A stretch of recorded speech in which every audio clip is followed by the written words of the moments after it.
I've got one flame to burn, one race that I can say I ran. Good morning, everybody, and welcome to the 21047.com podcast. My name is Keith Cartwright, and I am the host of this show, and I'm really glad to have you along today. This podcast is my attempt to run to dark with the light and the strength that I have found in my running journey, and in the stories of friends that I've been blessed enough to meet along the way, and in many cases, friends I've had a chance to run with along the way, which is always very cool to do.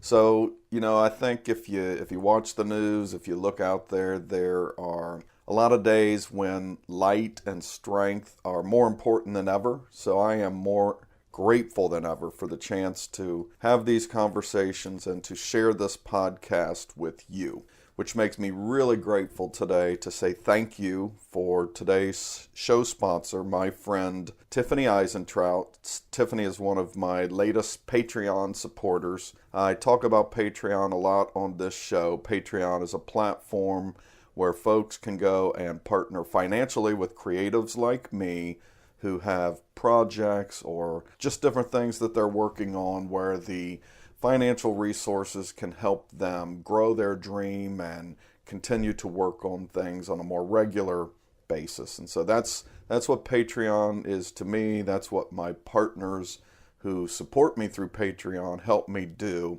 And so today, I'm really grateful to say thank you to my longtime friend, Tiffany Eisentraut.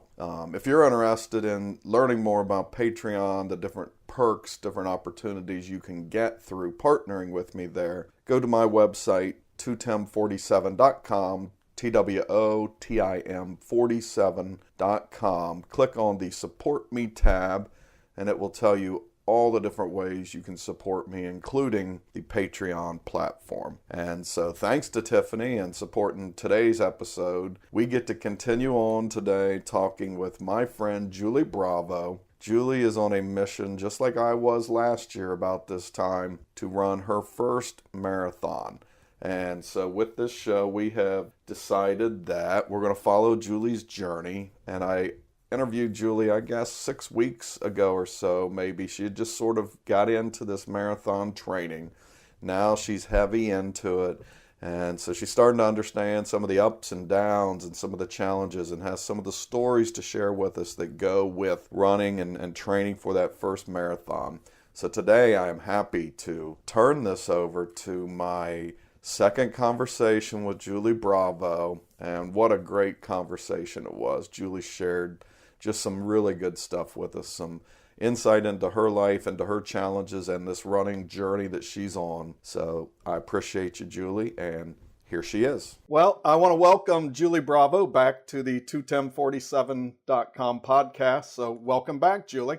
Thank you. I am extremely excited to be speaking with you again. This is fun. Yeah, so for anybody who didn't tune in the last time when I talked with Julie, she's in the middle. The last time we talked, she was at the beginning of training for her first marathon. She's pointed to run her first marathon in Richmond here in November. And so we decided that we were going to do a little bit of a series. We're going to talk to Julie on the front end about getting started. And we talked a lot about, how she got the idea and the motivation to run her first marathon. And so today she's really in the heart of this whole training, and we're going to talk to her a little bit about that today and then catch up somewhere near the end and maybe even afterwards to really bring the whole experience together. So if there's anybody out there who's been thinking about running a marathon, I hope you'll follow Julie's journey because it's been a fun one to watch. You and I connected a little bit earlier today, and you sent me a message that said, what a great day for us to chat because you just got a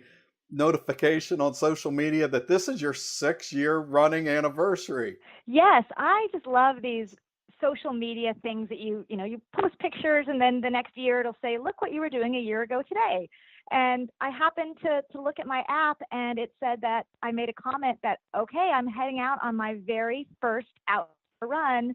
Here goes nothing. Let's see what happens in 30 minutes. And that was 6 years ago today. So a lot has transpired in 6 years, and I never ever would have believed if someone whispered in my ear that first day, 6 years from now, you'll be training for a marathon, when it was my first time even getting out the door in running shoes. So it's a pretty special day today.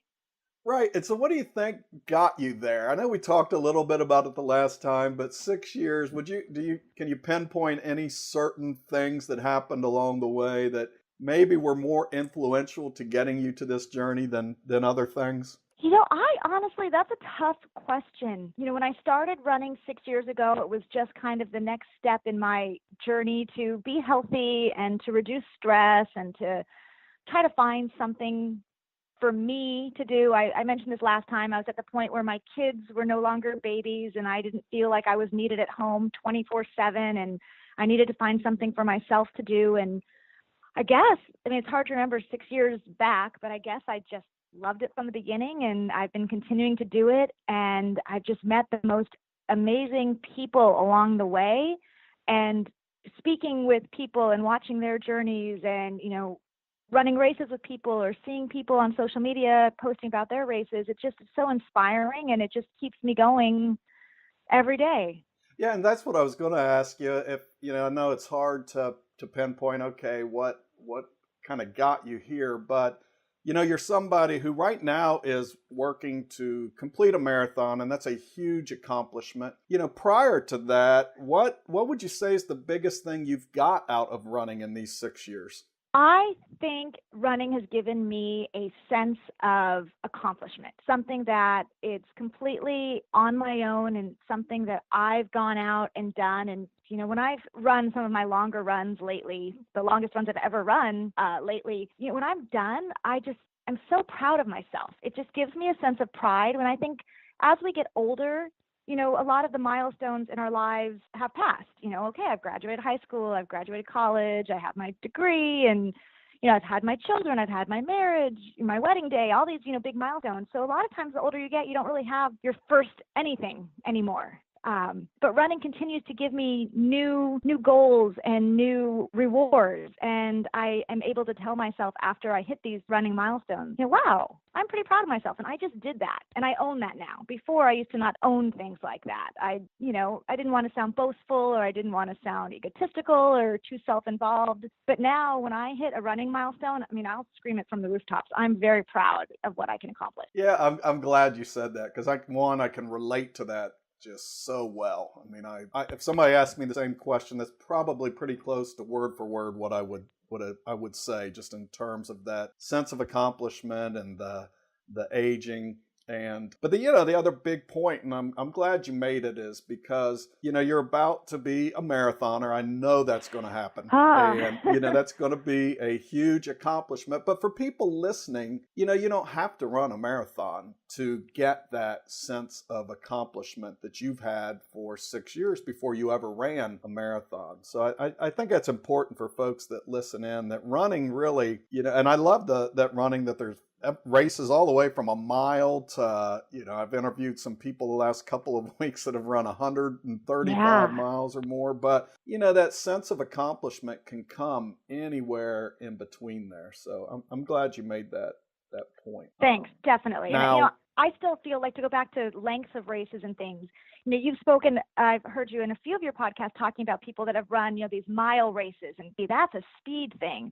or even 5Ks. I know that if I train, I can run a faster 5K than I have, because I'm not super speedy. But that's something that down the road, I think that might be my next goal, perhaps. It's something I've been thinking about, after a marathon, is just to really get a nice PR on a 5K, which sounds kind of crazy when right now I think a 3.1 mile run is nothing, but I also don't do them super fast. So that would be a really good thing for me to work on, is, trying to shave a couple minutes off of 5K.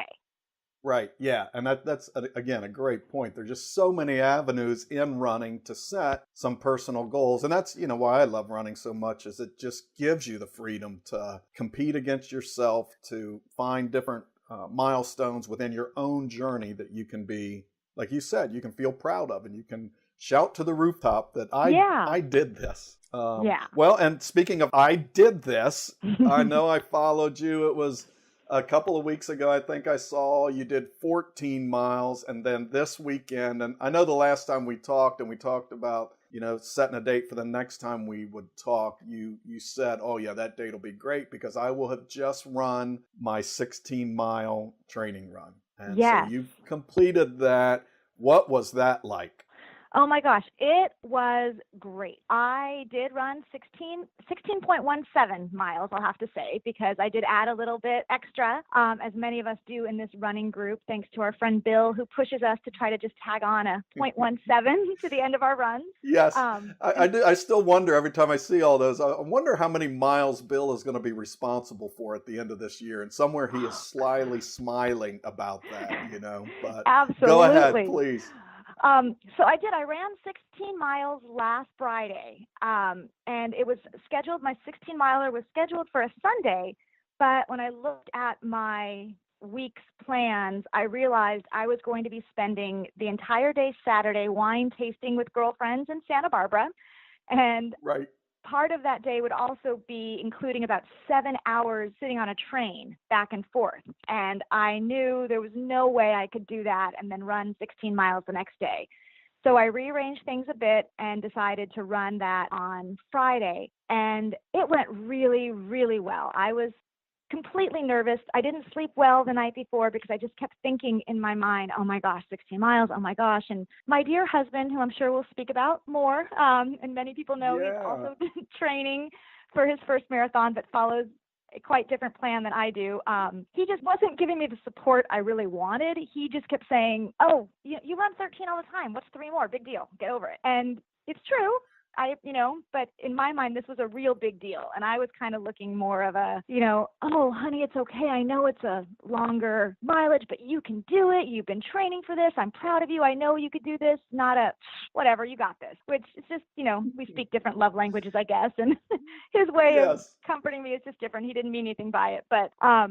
Yeah, I was real nervous, but I went out there with the mindset of you can do this. And if you have to walk it, you will walk it. And if you run it, and you'll do it. And I decided to download an audiobook, which I've never done before, but I've listened to so many podcasts lately and have enjoyed that tremendously. But I thought if I'm going to be running for about 3 hours, instead of listening to multiple podcasts, maybe a book would be a good thing to do. And it was the smartest choice I've made because listening to this book just made the miles literally fly by. I didn't even realize how far I was going, and I felt great, and I really didn't stop. The first 8.5 miles was a straight point, and then I kind of turned around, and I only stopped for some stoplights, but pretty much ran steadily the first half, and then the second half when I was running home, there were a few times when I got a stitch in my side or I was just getting a little tired, and I would tell myself, okay, just walk to that next street corner. Or see that mailbox up there, just walk until you get to that. And so I would do that. And so I'd give myself a little breather and then I'd start up again. And man, when I got home, I was grinning ear to ear because I felt such a sense of accomplishment. And it was a wonderful, wonderful day. I'm still really proud of myself for doing it. But I don't know how I could do 10 more on top of that. Right. Yeah. Well, there's so many questions about that because I've been there. I did this last year and I remember that feeling exactly. And it was probably right around the same distance because, once you get up to 18 or 20 miles, you're in single digits left to go. That sounds more attackable on race day. But yeah, at 16, it's like, wow, that was hard. I did it. Oh my goodness, I still have double-digit miles to go. So yeah, because exactly. It's like I did it. I can do it. Wow, I did that. That was great. But then to think, oh my gosh, I have 10 more to do. That's overwhelming. But again, the running community is amazing, and I had so many friends that texted me or messaged me or gave me Facebook notes, saying, you've got this, I'm proud of you. So they were in my mind, and I knew that they were there for me if I needed encouragement, and they were checking in, which was amazing. And many of them are marathoners, and they told me when I kind of expressed my, oh my God, how could I have done 10 more? They said, oh, don't, that's a feeling. We felt that too. Wait till you get to 18 or 20. And then once you get to that, yes, sometimes you hit walls and there's things like that, but you can push through them. And then it is only, a 10K left to go once you hit that 20-mile mark, and you can run a 10K. So I'm kind of trying to think of things in increments. That's kind of what I thought about this last 16 mile. I was telling myself, hey, all it is a marathon with a 5K tacked on. And you could do a marathon, or not, excuse me, not a marathon. It's a half marathon with a 5K tacked on, and you can do that. And I did. Yes, you did. And we are all proud of you and grateful to be able to follow along with your journey at, like this, very personal, hearing you and you can hear literally, I'm sitting here listening and hear the sense of excitement in your voice, that sense of pride. And that makes this very cool to be a part of. I Thank am you. curious that you said it in this conversation here, and you and I talked a little bit about this earlier today, that you've had some struggles along the way that got in the way really of your running confidence. And you talked even before that 16 miler that you were nervous, you were anxious, and a lot of that comes from, boy, I just don't know if I can do it. So I'm curious, in this 6-year journey, what are some things you've tackled along the way? A lot of this podcast is just fighting the good fight and finishing our various struggles, our various races. What are some things you've done along the way that are helping you build your confidence towards that race day when you have the big race? Sure. Well, there's two things that I've struggled with that I've learned to not necessarily overcome, but to manage. So one of them is physical, and one of them has to do with nutrition. So the first thing, and I don't know if a lot of men struggle with this. I know from speaking with my friends that a lot of women, especially women in their 30s and 40s, have this issue. I have a condition called stress-induced incontinence, and it almost kept me from running. If I backtrack about 7 or 8 years, I used to go on early morning walks with a friend, and we would go walk about 5 a.m. before we got our kids ready for school for about an hour and just talk and catch up. And it was really lovely, nice little exercise for us. And she mentioned, do you want to start running? How do you feel about running? And I said, oh, I can't run. And, she kind of looked at me like, what do you mean you can't run? And I said, I don't even know what it is, but I have some sort of bladder issue. You hear women say, sometimes when they get older, they can't jump on a trampoline because they have bladder issues, or they laugh too hard and they have bladder issues. And that's what I had. If I would start to run, I would have some bladder leakage. And I thought, well, I can't run. If I can't even run down the street, there's no way I can, go for a intentional run. And then again, fast forward a couple of years, when I, got the bug to run, I learned that there's many over-the-counter pads and things that are easily accessible for women to buy, and you just put that in your shorts and you're good to go. And so I did that for the last 6 years, and it's helped me to run, and I'm able to run, and that half marathon distance has been doable using just a pad. And I was scared, though, to run anything longer than a half marathon, because no matter how many times I stop at a porta potty or how much liquid I try not to drink, it's just something that I have from having 3 babies through natural childbirth, that I just have a weak bladder, and I was scared to try to train for more than a half marathon. But I decided this is something I was going to do, and so what are my options? And I'm not embarrassed by this. I was embarrassed at first when I first made the purchase, but now obviously I'm talking about it with you, and so hundreds of thousands of people potentially will hear this. But I purchased, Depends brand underwear. And I just wear that under my shorts, and it completely allows me to run without having any fear. And I bought them on Costco.com, and I got a big box of them delivered to my house, and they're just sitting right there ready for me whenever I need them, and it allows me to run. And when I started speaking to some private groups that I'm in about this, I was surprised how many women said, oh my gosh, I didn't think I could run more than a few blocks because I have the same issue. And so that's something that I just am open about talking about. And for me, I was afraid it was going to keep me from running, but it hasn't.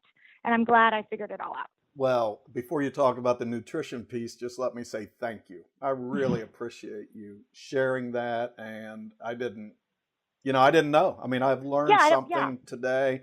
And my real hope is that there are other people out there who hear it and say, like you did, oh my goodness, that's a struggle I have, but there are ways to work through that. There are some problem solving things I can do and still chase after goals. So I admire you for sharing that, and I appreciate it. This is a good place for you to share it. So thank you. Thank you. Julie.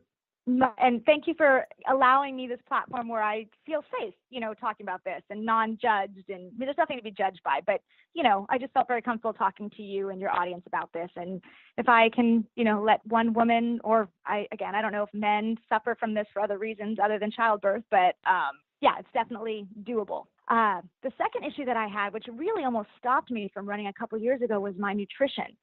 The first few half marathons I ran, I would be fine running. But after I ran, about maybe 30 to 45 minutes after finishing a race of about anything over 9 miles or so, I would get horrible, horrible stomach cramps and digestive issues, and I'd have to, run to a restroom, and I would be in there for quite a long time with stomach issues. And it got to the point a couple of years ago after one of my half marathons that after crying for a half an hour because I was just racked with cramps in my stomach, why am I doing this to myself? It doesn't seem to happen on smaller runs, but something over 9 miles, the jogging of my stomach and whatever's in there, who knows what it is, but it would just literally incapacitate me for a day. I'd be in bed for a day. And there's nothing worse than finishing a race and feeling great, and then a half an hour later, feeling like The Walking Dead and feeling awful. So I really started thinking about stopping running. Before I did that, I kind of said, let me try to figure out my nutrition. Maybe it's what's in my stomach. Maybe that could be it. So I have a pre-run routine, and I do this before every run, even if it's a 5K. I drink a protein shake. And I used to drink Shakeology, which is full of great nutrition and lots of really healthy ingredients. And it ended up not being cost effective for me. So I was then afraid, oh my gosh, that's what got me through my runs. That stopped my stomach issues. If I can't afford that anymore, does this mean I'm not going to be able to run? So I looked into some other protein drinks, and I found there's a company called Designer Protein. And I use their protein powder before I run. I mix it with water and sometimes with a banana and some ice. And I just drink that, usually on my way to a race. I'll just drink it in the car. And I have had no stomach issues since I made this my routine.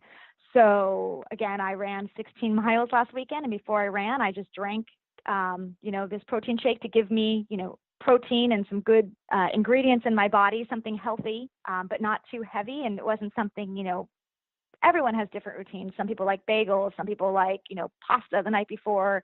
But for me, this is nothing sitting in my stomach.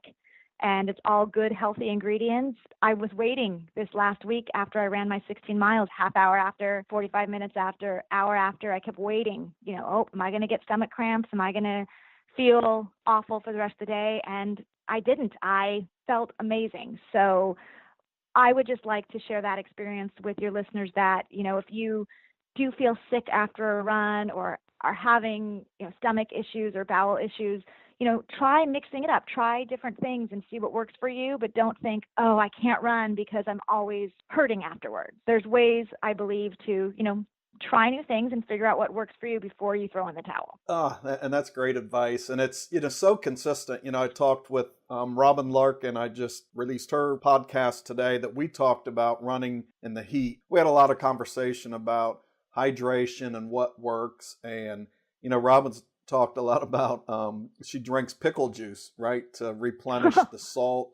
And Yeah. she said, that's just one of the things she's found in experimenting. Her husband actually suggested it, so she tried it, and it's worked. And, she made that point, especially with hydration. I was telling her that, one of the big things I have found recently running in the heat, I read somewhere about drinking coconut water. And I thought,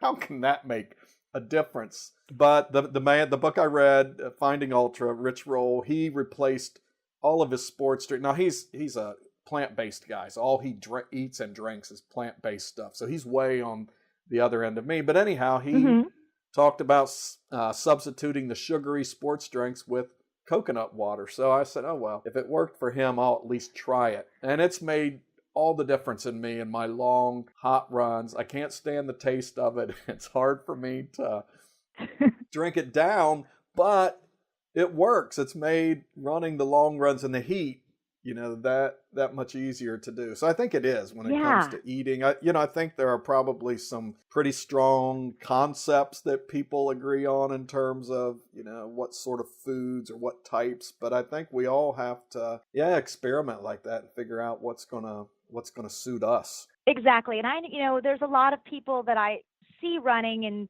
they use like the goos or the gels and they, do it at this mile mark and this mile mark and this mile mark. And at first my brain told me, oh, I should try that because I've never fueled that way. And I know that fueling for a full marathon is different than fueling for a half marathon or a smaller race. And it's like, oh, maybe I need to try that. Maybe I need to try that. And then I decided, you know what? No, this is what works for me. And I'm playing around with different things. I usually just drink water, but I know electrolytes are important. So I'm reached out to a few different runner friends and asked them what they fuel with. And now I know about pickle juice and coconut water, which I will look into those as well. But it's good to get opinions from people and then to try things, but not to tell yourself, oh, this is what that runner does. I have to do that. I have to have a goo before I run and at 3 miles and 6 miles and 9 miles. It's like, no, that might work for them and that's great for them. But for me, this is what works. So it's just trial and error and playing around with it and figuring it out. That's great. I thank you for sharing all of that. I think that's, I'll point back when you have finished this journey, if we hear folks that are thinking about running their first marathon, I'll definitely point them back to this series of conversations because I think it's been good for this and it's going to be good for this. Is tracking you along the way and figuring out what you've tried and what's working, what's not working. And so I really, really appreciate this. So last time when we talked, speaking of, different runners, they lay out their plan and you're not, going to follow that in terms of nutrition, but you told us last time, you are a rule follower when it comes to your overall training plan in terms of miles this day and what days, when I'm going to run. But I think I picked up on this weekend, and I had to read it twice because this can't be. This is saying Julie skipped a run. And so I need you to say that to me out loud that I skipped a run. Or you can say I broke a rule.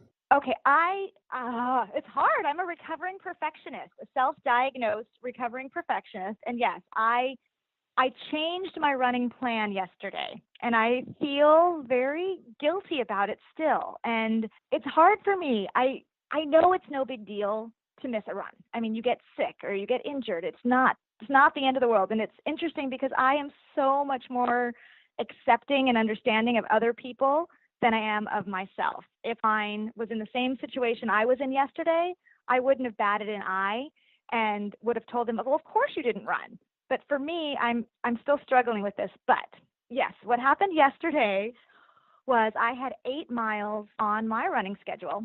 And again, I had wine tasted the whole day before, not in excess, but it was definitely a different nutrition day than I'm used to. I definitely had more alcohol in my system. And I didn't get home until about 12:45 a.m. on Sunday morning. And Sunday I was supposed to run 8 miles. And I had signed my children and I up for a local 5K that was at 9 a.m. So we went out and we participated in a 5K and it was lovely. My children are not runners yet, so there was a lot of jogging and walking and jogging and walking. So it was a very low-key 5K and it was great. And I told myself, okay, let's go home and do the stuff we need to do, and then I'm going to head out this afternoon and get my 8 miles in. Or maybe I won't do 8 miles, maybe I'll do 5, because a 5K plus 5 miles equals 8 miles. I still felt a little shady doing that because it wasn't 8 consecutive miles, but that was my plan.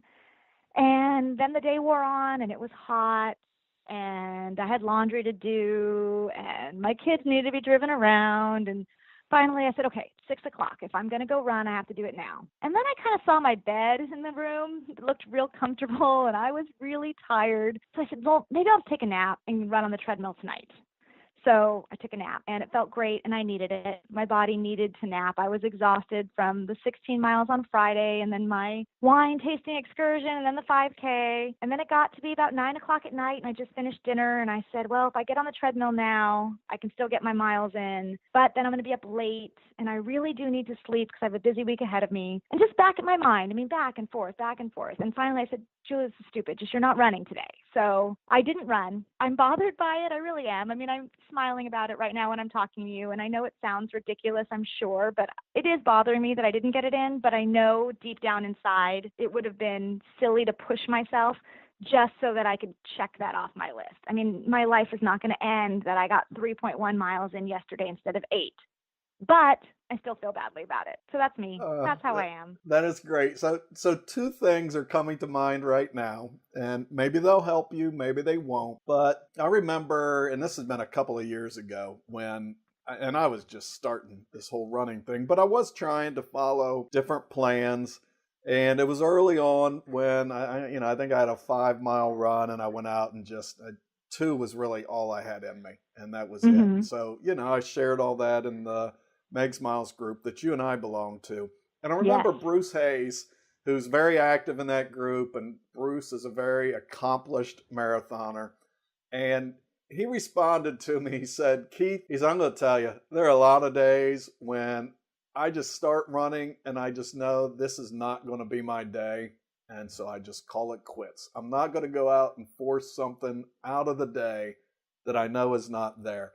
And we laughed about that a little bit. And, I adopted Bruce as my lifelong coach because I love that sort of mentality. If I don't feel like running, I'm just going to stop. But Bruce, he's like I said, he's an accomplished runner. So, that's not his daily deal. But what he was saying is that, there's times, I think, when you stick to this plan and it can probably do you more harm than good. And the other thing I'm going to tell you that comes to mind, I've been giving my buddy Tracy Outlaw a lot of harassment lately about, I joined his Team Tangent team. There's 4 of us trying to run 2017 miles this year. And it's the first team sort of competition or team goal that I've ever been a part of because I was always afraid of not holding up my end. Well, and Tracy was going to be on my team. I was, oh my God, this guy runs a couple 1,000 miles a year, so I'll be good.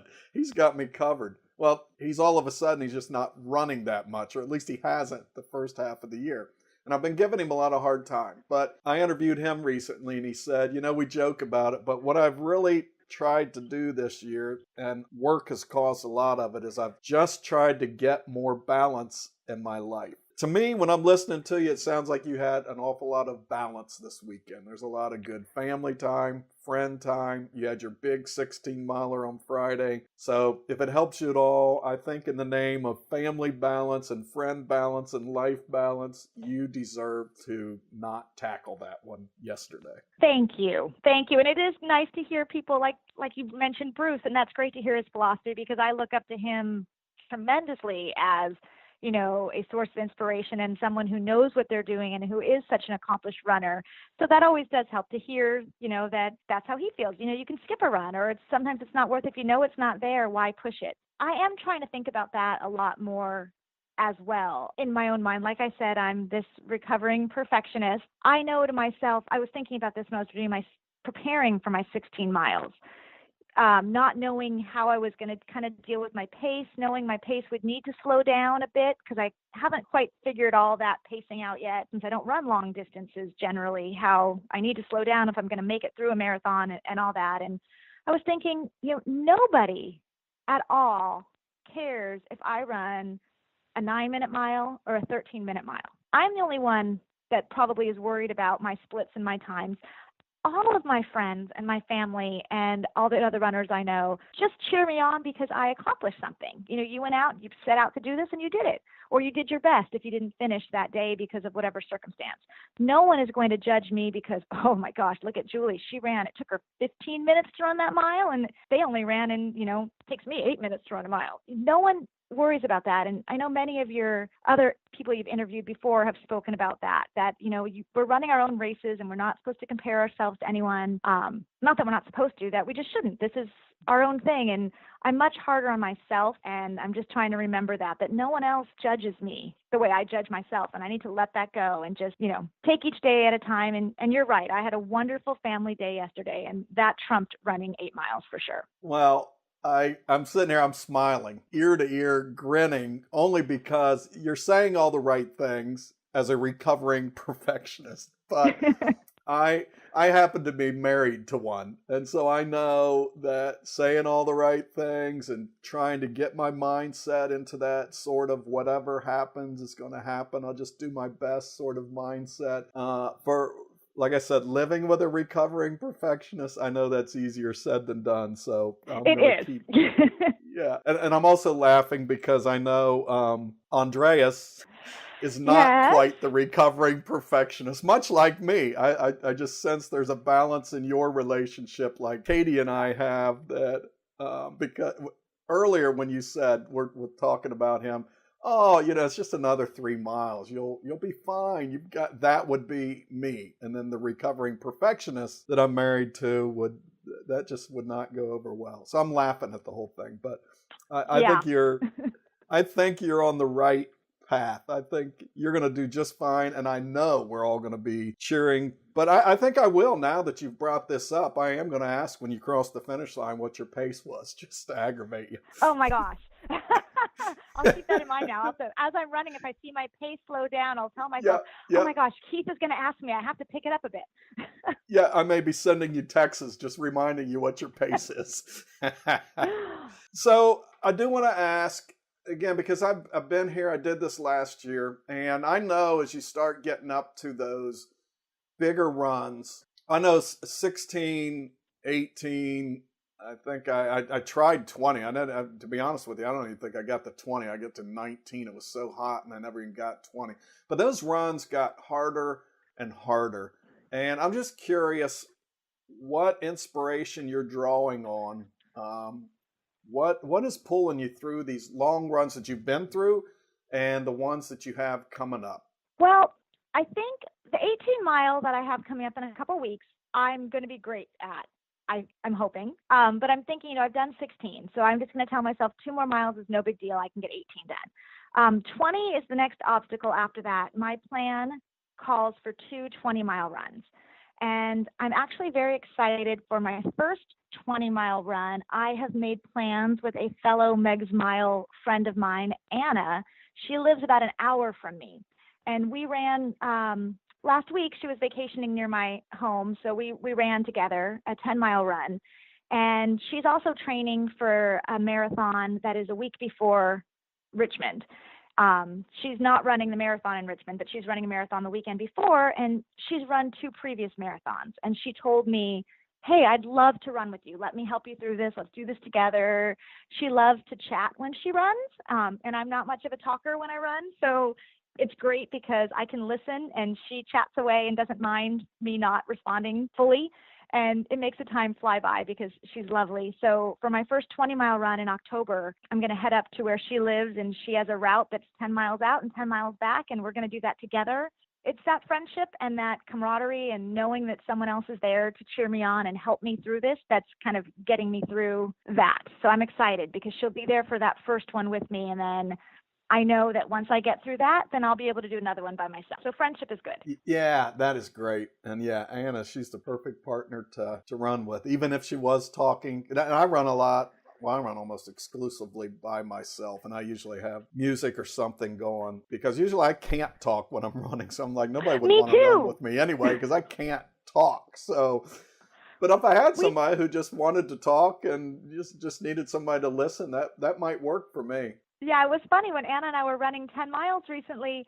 We started off, chatting because we hadn't seen each other in quite a while. And I'm, just trying to make simple conversation, and I'm out of breath. And I'm like, holy mackerel, we've only been going for not even 5 minutes, and I'm out of breath. But I realized it's because I don't normally talk when I run. It wasn't like we were sprinting or anything, but I'm used to running solo. So it was completely different. But it is nice to switch things up and not always run by myself. So I'm looking forward to that. Oh, that's great. I look forward to hearing and seeing the pictures of that story too. That'll be awesome. Well, so we've got to go here because we brought it up last time. You and Andreas are running your first marathons together. You're both in one form of a training plan or another.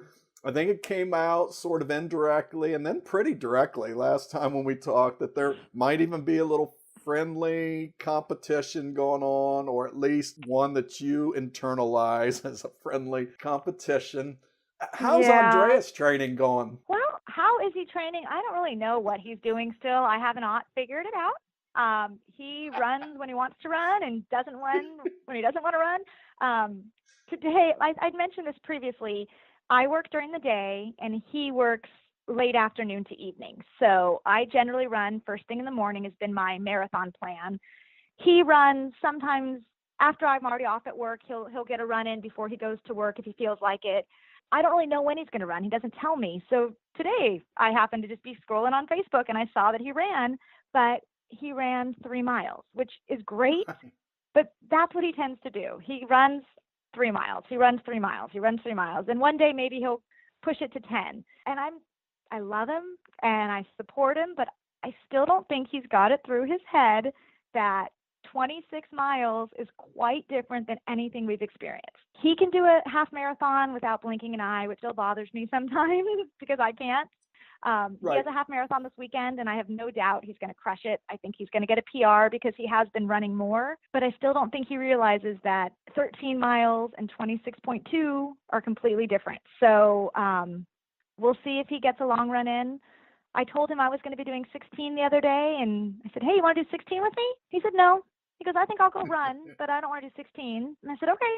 So we kind of left the house together, and he's faster than I am, so he was ahead of me, and I was okay with that because I knew he's going to be running shorter distance, and I'm not even going to try to keep up with him. I'm just going to do my thing. And it's funny, we went on different paths, but it just so happened we met up again at a stoplight about 5 miles from our house. He was going one way, I was going another, and we high-fived each other, and that was neat. And I got home after my 16 miles, and I was so proud. And he was actually leaving in the car with our children to go somewhere, and I said, hey, oh my God, I just did 16 miles, and I walked home another mile after that, so I went 17.17 miles, and he said, good job, love, I just ran 13. And I was like, wait, what?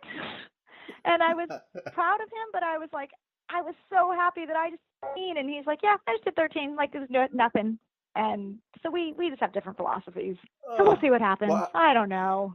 We will see, and it's going to be fun to watch. After I shared our conversation last time, teams started dividing up a little bit. Team Julie, Team Andreas. So we will see. But it is funny because ever since we had our first conversation and I'm following along on Facebook, I too will see his runs pop up. And so I'll, and yes, they're is little rhyme or reason to them, really. There'll be a 3 miler here, and then a 5 miler popped up, and then a double digit comes out of nowhere, and then a few days later, it's still, I'm still closer probably to following the Andreas plan. Well, perfect example. So I've got this Patrick Henry half marathon coming up in 2 weeks. It's the only race I've never finished, so I've had my mind on it for a year, and so 2 weeks away. So my plan was this last weekend to run 12 miles and then call it quits, and other than just some short runs over the next 2 weeks. But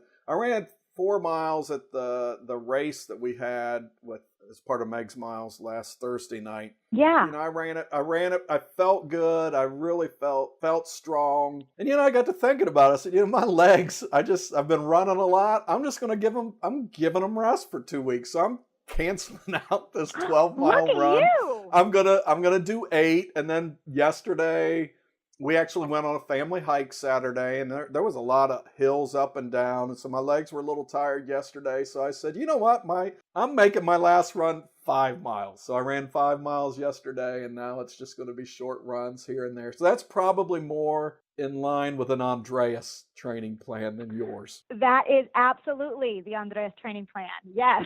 Yeah. But I'm sure I'm sure you'll be successful. I am so excited to follow your journey on this half marathon. But yeah, I don't think I could do that. I don't think I could just scrap my plan at the last minute like that. You're braver than I am. But I know you can do it. You've got it. Andreas and I think are just more in tune with our bodies and kind of what they need. And you're more in tune with a training plan that kind of tells you what you need. So we'll see what happens. Yeah. It's a lot of fun. I did get Andreas I bought him a handheld water because he used to not run with water, and I said the longer mileage you do, you really do need to hydrate. You might not realize you're getting dehydrated, but I'm learning from all my friends that run long distances and stuff, you need to hydrate. It's important. So he was a little bit hesitant at first. I don't want to carry anything. I don't want to do that. That's a pain. And then he realized, no, it's smart. And he has started to rehydrate during his runs. So I am very proud of him for that. Yeah, I would really be worried about him if he was going to keep tackling the longer miles without that. Because that is one part that has been, because I was the same way early on when I do the longer run, and I sweat a lot. But I was just resistant to this whole idea that I needed water. I can tough this out. I can drink water when I get home. You know, that didn't work out well. And more importantly, when I started hydrating properly, getting a little more focused on hydrating before I ran and then periodically while I was running, what a world of difference that made. So I'm glad you're coaching him along in that area. Yes. And that's something else to bring up when you said, hydrating before and things like that. Something that I have learned during this journey is how important sleep is, because I used to only get about 4 to 5 hours of sleep a night. I lived on coffee. I thought that was normal. That was my normal. I just caffeinated all day long and I slept for a few hours at night, and I just needed coffee to get me through the day, and I just did it. And it was just kind of a bad cycle. And then I've realized that from listening to so many people talk about running and what helps them through is that sleep is just as important as proper hydration and proper fuel. So I have been really working hard to try to get about 7 hours of sleep a night. Hence one of the reasons why I did forego the run yesterday, because I did know sleep was important, and I'm trying to remember that too. Oh, well, good. Yeah. And I was going to ask you, that was kind of be my final question. If there's any big lesson you've learned along the way up until, that very first run to the 16-mile, has there been some eye-opening lesson, some eye-opening event that you just didn't see coming or that you would share with somebody else? I think, the sleep is a big one. Is there anything else, or did that? Yeah, I don't think there's been a real huge aha moment yet, but it has been, the water. Again, I used to not run with water. I would drink water occasionally on a race course, but also I used to be way more wrapped up in my times, and so I wouldn't want to stop for water because that would slow me down. And I'm not super fast to begin with, but in my mind, that 30, 45 seconds, whatever it would be to walk through a water station and drink some water, that was going to mess up my time. So I used to really not drink while I was running. And I've realized how, and also with, my bladder issues, I didn't want to have too much fluid in my system, but I've realized that's just stupid. It doesn't make sense. You need to drink water. So for me, it is bringing my handheld with me, and I've made my routes that I run. I make sure there's places for me to refill my water. Andreas has just started. He's smart. He just goes, we run by a 7-Eleven, and I haven't done this yet, but he's gone into the 7-Eleven and just asked the gentleman at the counter, hey, can I just fill up my water from your water dispenser? And they've always said yes. And I was like, oh, I never thought about that. But just you don't necessarily have to stop and buy water. And I'm not the kind of person, I know some people leave water bottles around their route in advance, and I haven't done that. But just knowing, where you can stop. There's a gym about 5 miles on my route that has a water fountain. So I've asked if I could just go in there and fill my jug at their water fountain, and they've said yes. And water, I really think, is really what I've learned the most so far on this journey, is how important it is to drink while I'm running. Yeah. No, Robin Larkin, she drove that into me a long time ago. When I talked with her the other day, she was all over hydration once again. And so I think that is an important part of the journey. Yeah. Well, Julie, I am fired up about where you are. I'm fired up that I get to, and we get to, everybody listening get to share in this. I know I speak for me and probably a lot of people. We are proud of you for where you are. You know what? I guess, where are we at? August, September, October, 3 more months, a little under 3 months, and we're going to be screaming you across that finish line. I think it's like 89 days. But who's 89 counting, days, right? Not like I'm counting or anything. Oh, that is great. Yeah, the recovering perfectionist. You got a calendar on your wrist? Today is 73 days into my training plan, and I've got about 89 days left to go. So yeah, I'm marking those days off. And I'm sorry to have interrupted you there, but yeah, I definitely know what day I'm at. That's for darn sure. Well, you are rocking it, and we're proud of you. So keep it up. Thank you. And the next time I talk with you, you'll probably be through the 20-mile runs, and we can start talking about, boy, it's on the doorstep. It'll be fun. It'll be fun to hear you then. It'll really be fun to know because, I figured that would be 6 weeks or so from now where Andreas is in the whole training plan. So. Well, I'll let you know right now. I'm very interested to see where he is as well. So it'll be good to see. I'll have my Team Andreas t-shirts on sale online by then too. So we'll be ready. We'll be ready to rock it. Oh, you tell him we're watching him too. But Julie, I am thank you for your time. You've been very generous. Thank you for the things you shared with us today and being open about the challenges and the spirit of helping others. And you're great. So I look forward to our next conversation. I do as well. Thank you so much, Keith. It's a pleasure talking to you, and I'm enjoying this conversation so much, as well as I'm enjoying listening to your conversations with so many other people. It's wonderful. And you've helped me through many of my runs. I actually plan some of my runs. I look at how long your podcasts are, and I decide, okay, this day I'm going to listen to this one, and this day I'm going to listen to this one, because they really do help me get through my runs. And I'm often laughing and smiling and talking out loud, to myself when I'm listening to your podcast. So they're super, super helpful to me as well. So I thank you.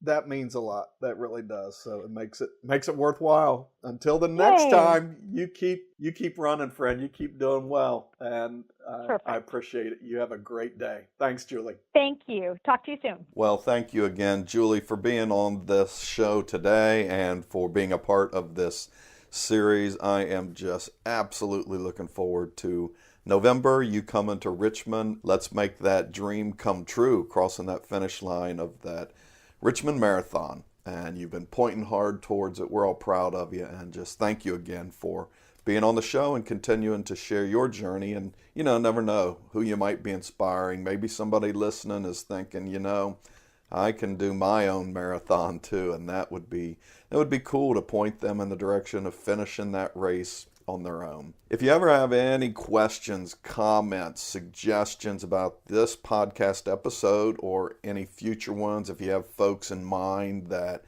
you would like to hear interviewed on the show, or show topics, different running topics, life topics that you would like for me to talk about or talk to others about, you can always reach out to me. I mean, I'm on social media, and so many of you know how to get a hold of me, how to do that. If you don't, go to my website, 2tim47.com, TWOTIM47.com. Go ahead and click on the podcast tab, scroll to the bottom, and then there'll be some different ways for you to get a hold of me. My email address is there. There's a phone number you can call to leave a voice message, and I would love to hear anything you have to say about this episode or this podcast in general.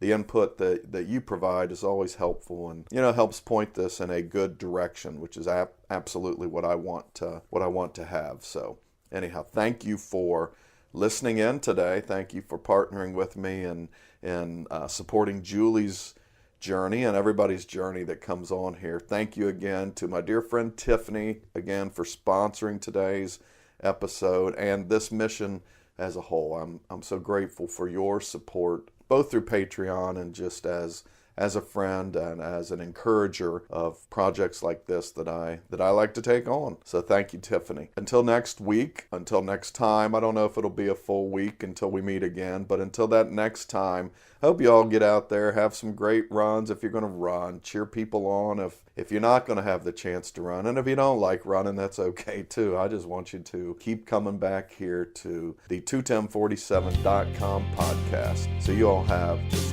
absolutely a great day. Can't stop.